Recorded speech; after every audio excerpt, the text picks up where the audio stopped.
वज़ीर-ए-आज़म शहबाज शरीफ की ज़ेर सदारत विफाकी काबीना का इजलास शुरू। एक निकाती एजेंडे पर गौर।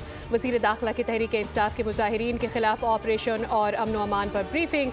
मुजाहिरीन की जानिब से सरकारी और निजी इमलाक को नुकसान भी बताया गया। काबीना इजलास में इस्लामाबाद को महफूज बनाने के लाहे अमल पर गौर।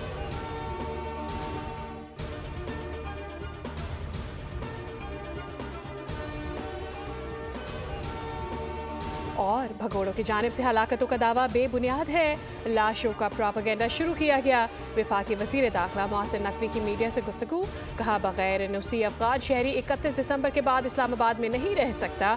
अफगान बाशिंदों को इस्लामाबाद में रहने के लिए एनओसी लेना पड़ेगा। विफाकी वज़ीर का पिम्स अस्पताल का दौरा। ज़ख्मी अहलकारों की अयादत की। मोहसिन नकवी ने जवानों के बुलंद हौसले को सराहा।